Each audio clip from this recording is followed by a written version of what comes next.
Live across Australia, this is ABC News 24. Good evening, I'm Richard Davies. The Prime Minister has laid out his vision for the nation's economic future. Coming second to the Socialist Party's Francois Hollande means he could become the first president not to win a second term since 1981. The final two candidates face off in a fortnight. You're watching The World. That breaking news on the screen that a big bushfire is burning out of control at Bicheno on the east coast at the Tasman Highway. 15 homes have been lost there and the situation has been upgraded to an emergency. Now the fire is expected to affect the Harvey's Farm Road within the next 2 hours. Well, there are fires also in the south. The worst hit area remains Denali. Admiral Tasara Samarasinha is the High Commissioner for Sri Lanka in Australia, and he joins me now from Canberra. Good morning, High Commissioner. Good morning, Davies. Are you saying there were no killings in the final stages of the civil war? Richard launched an independent investigation. But who launched that investigation? How can it be independent if of it was course, done by the Sri Lankan government has independent people. It's an internal conflict. It's absolutely There's no doubt that the Tamil Tigers were also guilty of war crimes. That has been documented. But I think it's the fact that there's no distinction between civilians and Tamil Tigers.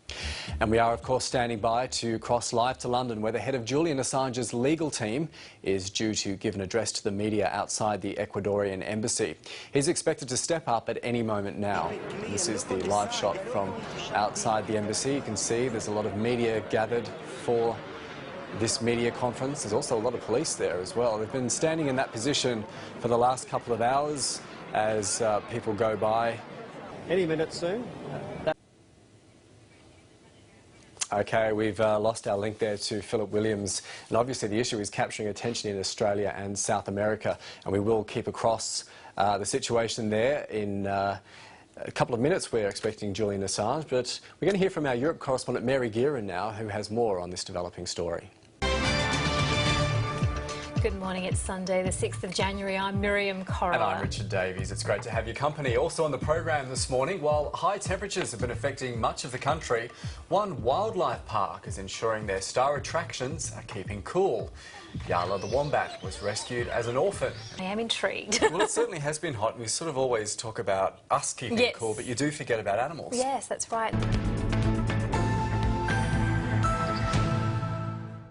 Welcome to the program. I'm Richard Davies.